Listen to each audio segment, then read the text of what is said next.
you said that water has some memory. Yes. Is there any viability to bring that memory level to our life or something? Is there any scientific evidence or spiritual evidence or some other evidences available for that? Basically, as I am a chemist, I am telling this. Okay. Today, is it okay if I walk down into you?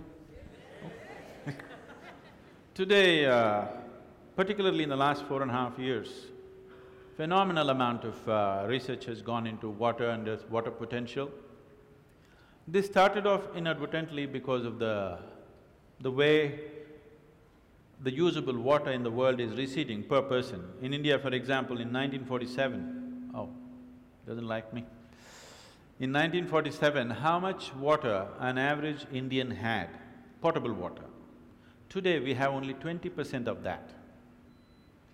They say by 2025, we'll have only 7% of what we had in 1947 per person.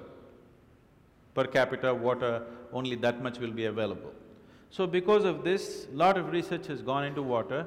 It went mostly from this line, but slowly they went deeper and deeper into this, and they find, which you must be, being a chemist, you must be very much aware of this, without changing the chemical composition of the water, you can rearrange the molecular arrangement in such a way that the water will behave completely in a different way than the way it does. To such an extent, it's sensitive to this extent that if I take a glass of water in my hand and just look at it in a certain way and give it to you, well-being will come to you. If I look at it another way and give it to you, you will fall sick tonight. This is no more superstition, this is science. I'll tell you an incident that happened. About 17 years ago, I announced a 90-day program. 90-day program for what? The most fundamental aspect of yoga is considered as Bhuta Shuddhi. Bhuta Shuddhi means… Bhuta means you know what? Panchabhutas, the five elements in nature. Earth, water, fire, air and space. These are the five elements in nature. It is these five elements… I'm somewhere…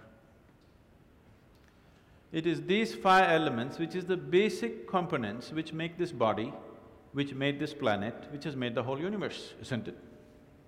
The whole existence in a way is a play of these five elements. So Bhuta Shuddhi is about cleansing these five elements within the system.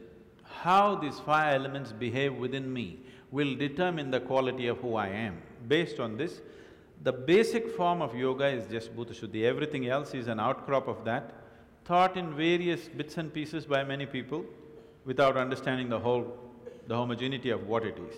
But essentially, it's about taking charge of the five elements.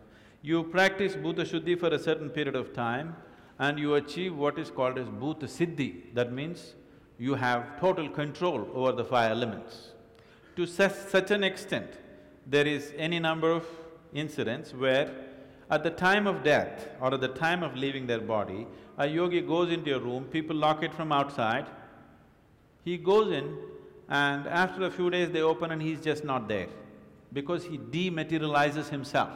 He doesn't want to trouble you with a funeral, he doesn't want anybody to carry him to the grave, he just dematerializes his own system. 17 years ago, I announced one program for the first time, 90-day program. Why 90 days is, approximately between 40 to 48 days, the system goes through a certain cycle on the elemental level. This is called a mandala. Every 40 to 48 days, there is a cycle where the system goes through this cycle. So this is the reason if you go to any Ayurvedic doctor or a Siddha Vaidya, he will always give you a medicine for 40 days or 48 days to make use of that cycle, natural cycle in the body. So I said 2 mandalas minimum, 3 would be good, but if I say 3, many things will happen. I said, minimum 2 mandalas, if you do sadhana, you can gain control over your system, those who want to come, you come. And I left the town because I know lot of drama will happen. Now in a family, husband wants to go for 90 days, wife will do Kathak. Wife wants to go for 90 days, husband acts like Rajinikanth in the house angry man walks up and down like a hero. So many things, drama will happen, so I don't want to be there. I said, those who want to come, you come, it's up to you. So after that I came back, to a particular family that I know well. It's a normal part of our hospitality. When somebody comes home, first thing is you bring water. So this lady in the house brought water for me, and she's like Kali suddenly, not just Kathak, she's like Kali. I looked at her, she's a nice lady, today she's in the Kali form.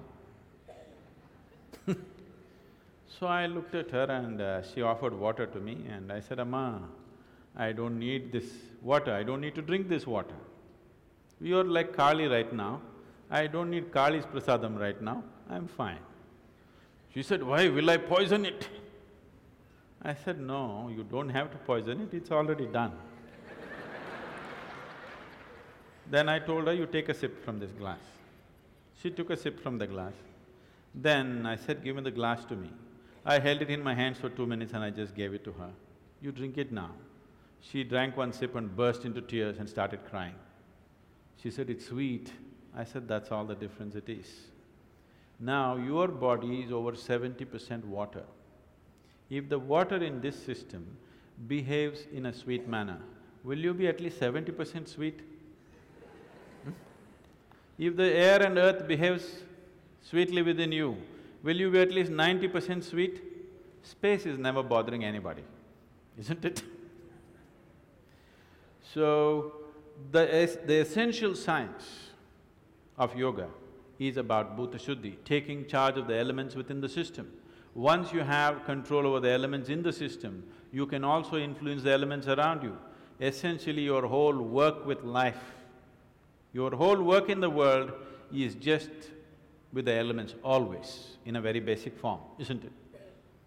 So if you have certain mastery over this, you will… what you want, you don't even have to think about it. Your intention, you don't have to generate a thought. Just before you intend, that is how life will work out for you. So success is not an uphill task. If you raise this to a higher place, if you raise this to the highest place it can reach, then everything is downhill. Downhill you can run easily or uphill you can run easily. Definitely downhill, isn't it? So is there any scientific evidence? There's substantial scientific evidence today about how the molecular structure of the water can be rearranged without changing the chemical structure, even with a simple thought or a touch. The problem is, your grandmother told you this, didn't she? Didn't your grandmothers tell you, you should not drink water from anybody's hand, do not take food from anybody, there is a certain way, you must receive only if they have good intentions for you? Did they tell you these things?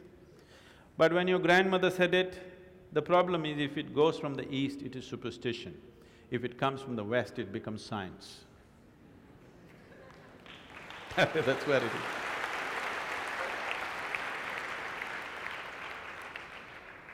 That has to change.